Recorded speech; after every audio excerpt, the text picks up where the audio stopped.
On Monday afternoon, the Senate Finance Committee released the text of the centerpiece of our reconciliation bill, making the tax relief we passed in 2017 permanent. The 2017 Tax Cuts and Jobs Act reduced tax rates for every income bracket, doubled the child tax credit, and nearly doubled the standard deduction. And that, of course, meant more money in Americans' pockets. But those lower tax rates and the larger standard deduction and the child tax credit are set to expire at the end of this year. And if we don't take action, American families will be facing a massive tax hike starting in 2026. Americans making less than $400,000 a year would face a $2.6 trillion tax hike. A typical family of four making $80,000 a year would need to send an additional $1,700 to Uncle Sam. $1,700, Mr. President. Republicans promised the American people that we wouldn't let that happen. And with the release of the Finance Committee's text, we are one step closer to delivering on that promise. Our bill will extend the Tax Cuts and Jobs Act's lower tax rates. It will extend the doubled child tax credit. It will extend the nearly doubled standard deduction. But not just extend them, Mr. President, make them permanent. Extending the lower tax rates or the standard deduction was never going to be enough for Republicans. We are making the lower tax rates and the doubled child tax credit and the increased standard deduction permanent so that American families do not have to worry about another looming tax hike a few years down the road. And we're actually going even further by increasing the child tax credit by another $200, again, on a permanent basis.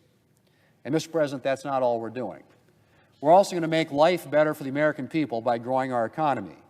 In addition to cutting tax rates for hardworking Americans, the Tax Cuts and Jobs Act also implemented a historic reform of the business side of the tax code.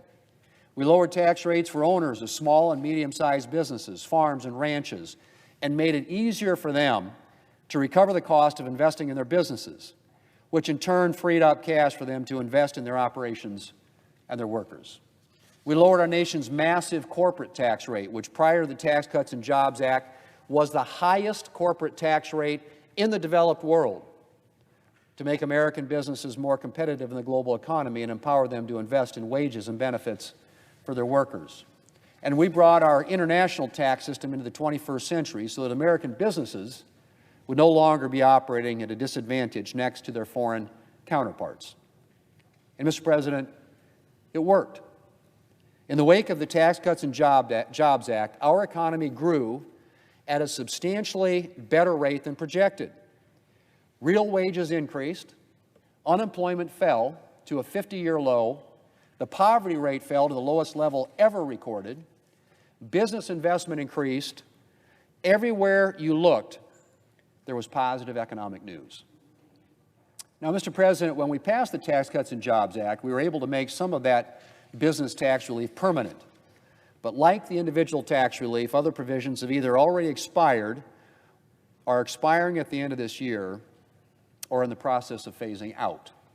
That includes lower tax rates for small and medium-sized businesses, the Section 199A small business tax deduction, and full expensing for new capital investment in domestic research and development. Our legislation will permanently extend these key provisions. And between these and other new pro-growth policies, like a provision to boost domestic manufacturing by implementing full expensing for new factories and factory improvements, we can expect to see further economic growth and more jobs and opportunities for American workers. The Council of Economic Advisors, which accurately predicted the economic and wage growth that we achieved in the wake of the Tax Cuts and Jobs Act, is forecasting 2.9% to 3.5% long-run GDP as a result of our legislation. And, Mr. President, that means more jobs, better wages, as much as a $13,327 increase for a typical family, and more opportunities for American workers. It also means more revenue for the federal government, but revenue created the right way, through economic growth, not through higher taxes. And I should mention that yesterday the Congressional Budget Office released a new H.R. 1 analysis, which characteristically, I should say, underestimates the economic growth and hence the revenue that this bill will provide. CBO, or the Congressional Budget Office, did the same thing with the Tax Cuts and Jobs Act, when it estimated revenues would be $1.5 trillion lower than what they've actually been. The Council of Economic Advisors, by contrast, which was most accurate in its modeling of the Tax Cuts and Jobs Act effects, including, its effect on revenue, tells us that passage of our legislation will increase federal revenues by $4.1 trillion more than enough to offset the CBO's deficit estimate. Mr. President, in addition to promising to make the 2017 tax relief permanent, President Trump outlined multiple other tax proposals on the campaign trail. Proposals which were endorsed by the American people with his strong win in November. And with this bill, we are delivering on those promises. We're suspending taxes on tips for millions of tipped workers. We're suspending taxes on overtime for millions of hourly workers. We are suspending taxes on auto loan interest when you buy a new car manufactured in the United States. And we're increasing the standard deduction for millions of low and middle income seniors, making their retirement a little easier and more prosperous. We're also implementing a program to create savings accounts for newborns with an initial deposit of $1,000 to help parents save and invest for their children's future needs. Mr. President, everything we're doing in this bill is for the sake of making America stronger and more prosperous. And nowhere is that more true than when it comes to the tax portion, the centerpiece of our bill. The tax provisions in our bill, from the permanent extension of the lower tax rates to the increased child tax credit to the permanent tax relief for small and medium-sized businesses, will help bring security to American families and prosperity to our country. Working Americans, Mr. President, are going to have a better life because of this legislation.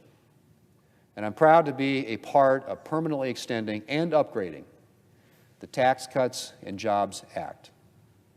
With that, I want to thank Chairman Crapo and his members on the Senate Finance Committee for their incredible work on the tax portion of our upcoming bill.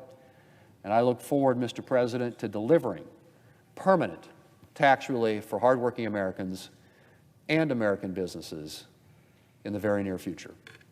Mr. President, I yield the floor, and I suggest the absence of quorum. Thanks for watching, and if you haven't already, please consider subscribing to our channel.